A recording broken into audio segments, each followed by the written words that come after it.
What's going on, guys, and welcome back to episode 12, I believe, of the Calling Stations poker vlog. Unfortunately, Sal is unavailable to record this intro with me, so yeah, not going to waste y'all's time. Let's get on the felt. Alright, we're playing 1-3. We're excited. In this first hand, we're actually playing a variation of poker called short deck. So basically, this is just like normal Texas Hold'em. However, the cards 2 through 5 have been taken out the deck. So like ace, 6, 7, 8, 9 would now be the new wheel, and the only other difference is a flush beats a full house. Other than that, it's normal Texas Hold'em. There's going to be a limp. I'm going to raise ace jack off to $18, and then the big blind and the big call. We go 3 ways to a flop of ace, 8, 6, 2 clubs. They both check to me. I'm going to bet $35. And big blind folds, and the under the gun guy, he says he doesn't really know this game very well, so he folds ace 9 of hearts face up, which I mean ultimately was a good fold because he's behind. But in this game, since there's less cards, equities run so similar, so he could definitely peel a card here and hit a 9 or 7 for an open ender or for a straight. So I think he definitely could have peeled a card, but it's not a terrible fold on his part either. I'm happy to win the pot either way. In this hand, we're going to see a limp from middle position, and we're going to look down at ace 7 of hearts and make it 15. We're going to get a call from the button, and we're going to get a call from the limper, and we're going to go 3 ways to a flop of 10, 4, 8, rainbow with 1 heart. Limper checks to me. I decide to continue betting $30. With 1 over and a couple backdoor draws. The cutoff folds, and the limper ends up making the call. The turn is the 3 of diamonds. That's not a great card for us, obviously. And when he checks it over to me, I actually just go ahead and elect to check it back, just kind of giving up. But when the river is the king of clubs and he checks it over to me once again, no point in the hand has he ever felt very strong, and the king's gonna smack me pretty hard often. So I go ahead and cut out a bet of $75, make the bet, and we're gonna get this one through. Alright, real Texas Hold'em this time. We're gonna look at pocket jacks in the small blind. There's going to be a limp under the gun. Under the gun plus 1 is going to raise to $25. Folds around to me. Pretty clear spot to 3-bet. Small blind, I like the 3-bet or fold anyways, and plus jacks is just a very strong hand. So we're going to 3-bet to $90, and then only the initial raiser is going to call. Go heads up to a flop of 10, 6, 6, 2 clubs. I'm going to bet $75, and he's going to make the call. Turns the 8 of hearts, which doesn't really change anything. This shouldn't hit either of our ranges. I'm going to bet $250, and he's going to make the call. River is a 3 of diamonds. It's hard. I don't think I can really get value from a 10 here, or I don't think I get 3 streets of value from a 10. And I think if he has missed clubs, I want him to fire, and I want to check call. He checks back though, and he has red queens. So we were actually behind the whole way, and we were value owning ourselves. Thank God he didn't bet, because I would have paid him off. But not a great start. In this hand, we're going to be looking down at rockets with a button straddled to 6. Folds us in the cutoff, we make it $20. And very quickly, the small blind 3-bets us to 85. A beautiful sight. Actually very happy to see it. Folds around to me. The button actually didn't have to fold there. It wasn't on him, so it was kind of a misstep by him. Not that it changes his decision, I don't think, but either way, it's on me now. I consider trapping. But if I'm going to be 4-betting hands like ace 5 and ace 2 suited, probably just going to be putting in the 4-bet here with aces to be balanced. So I go ahead and make it $225 to go. After some deliberation, the small blind ends up letting it go. And we're going to scoop, this pre-flop. And you may be wondering, Matthew, why would you include such a boring, non-essential, very standard hand? Well, Sal and I are YouTubers now. We obviously had to clickbait the aces. Next hand, we're going to look down at ace 10 off. In the cutoff, there's going to be one limp, and we're going to raise it to $18 over said limp, and only the limper is going to call. Going to go heads up to a flop of 5, 6, 7 rainbow. He checks, I check, turns the 7 of diamonds. He checks again, I check once more. River is a offsuit deuce. Doesn't ever change anything. He checks. Once again, I check and just show my hand, and ace high is good. And this is kind of how my session goes when I win a hand. Just big pots or small pots. They can have the big ones. I'll take the small ones. In this hand, a little background information real quick. We were 5-handed at the time, and we had just agreed not to chop the blinds. So when it folds around to the small blind and he makes it $15, we have an obvious 3-bet here with ace king off. We're going to be making it 45 over his 15. And this is where it starts to get a little bit interesting, because he decides to 4-bet to 150. Now, I've got him covered, but he's got a little over $1,000 effective. So he's got over 300 big blinds. And at that point, as you get to 200 big blinds, you're kind of pushing it, getting it in with a ace king pre. So, given that information, I'd be continuing my continuing range as a call here.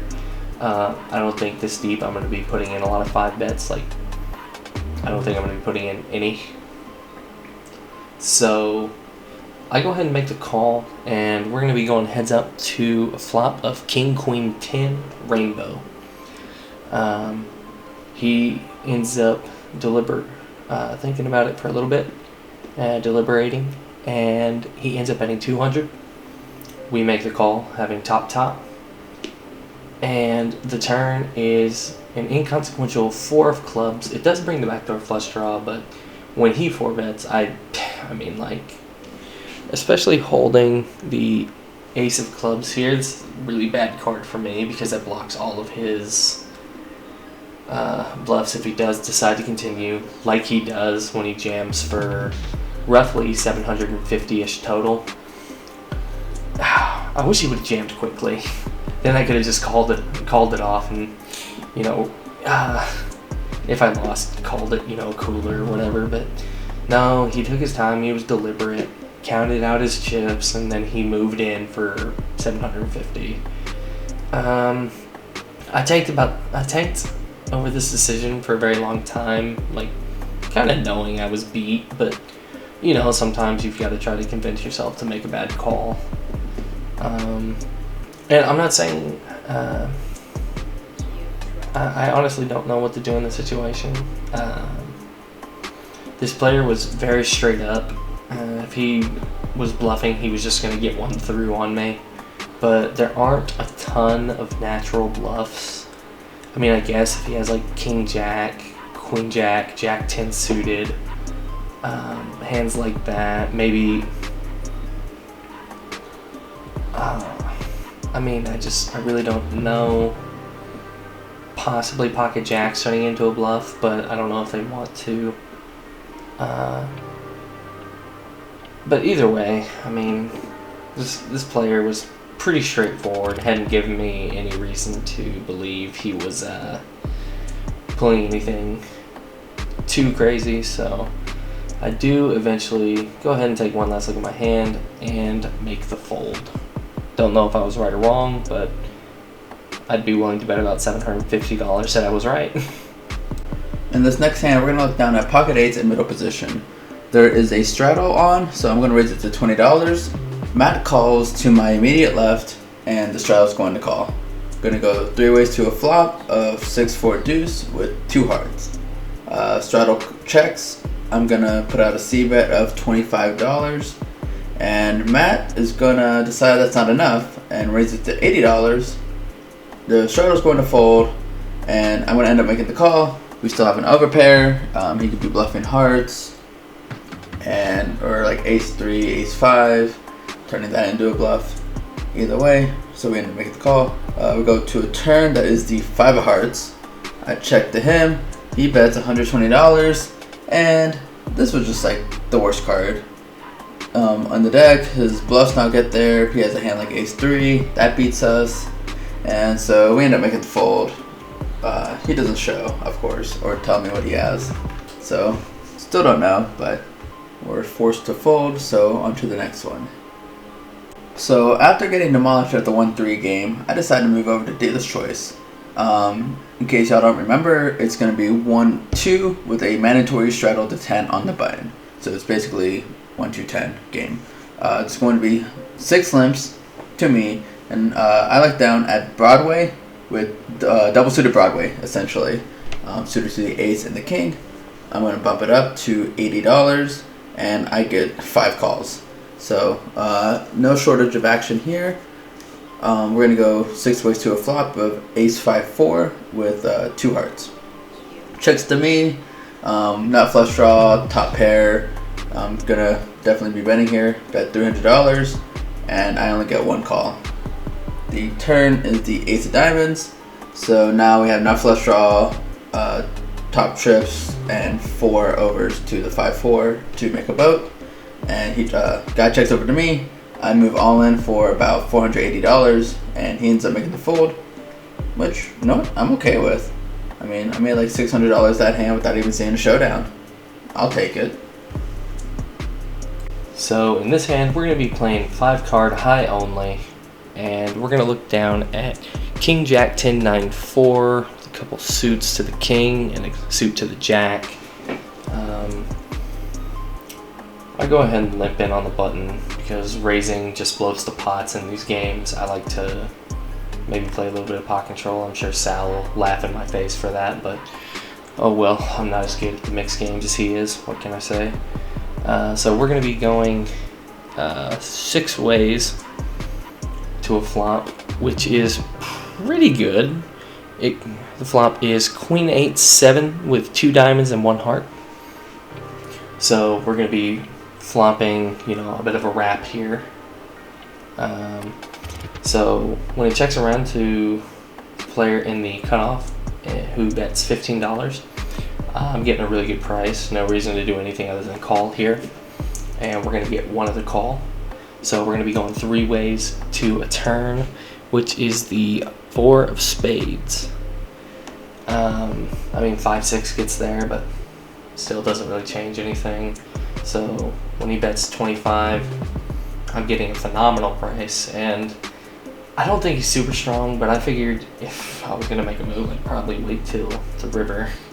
I thought there were some decent river cards we could pull the trigger on, especially if the board doesn't change. So I make the call, and we're going to be going heads up to a river, which is the 3 of clubs. Nothing changes. And my opponent bets $55. And, there's not a lot of bluffing that goes on, especially at these stakes. But, what can I say? I talked myself into it. I said, you know what? I don't have any diamonds in my hand. There's definitely the possibility that he had kind of a similar hand as me. Different flush draws, maybe some 2 pairs that he's trying to eke something value out of. But long story short, I go ahead and make the raise to $210, obviously not wanting to get called. He folds, and then the table very sophisticatedly talks me into showing the bluff. Show the bluff. Damn, peer pressure. Show the bluff. Okay. Now, I don't believe in showing cards that often, but I figured if they're going to see it on the vlog anyways, why not? But yeah, they had to try very hard. It was a long-winded conversation, and they finally wore me down. In this hand, we're going to be playing PLO high only, and we're going to look down at Ace King King 4 with the Ace King of diamonds. I make it $20 under the gun, and we're going to pick up 3 callers. The flop is Ace 10 4 with the Ace of clubs, and I decided to go ahead and bet $40 here. I think, looking back, I'd rather just check, but I'm not super familiar. These are kind of weird spots. I haven't done a lot of study on PLO, so I think I have the best hand. I bet we get a fold, and then a player on the button decides to raise to $140. The player behind folds, and so now it's back on us. Because there was a flush draw out there. Oh, before I forget, the player had about 415 total before the raise, so I'm not just gonna call here. I'm either gonna stick it in or fold, and I think you know about now where we're going with this. I'm gonna stick it in. I'm gonna get called, and the board is going to run out an offsuit 5, and then we're gonna improve to a set, the King of Hearts on the river. Yes, sir. Sadly, that's not going to be any good though, because we are going to see that the player who ended up making the call is going to show up with the Queen Jack 10-5. She's going to nail the gutter, even though we're holding 2 of our outs, and that one stings a little bit. But you know, sometimes hands don't go your way. That's part of poker, and short-term variance can be frustrating, but I think it's important to just remember you want to be in the situation at every time, you know.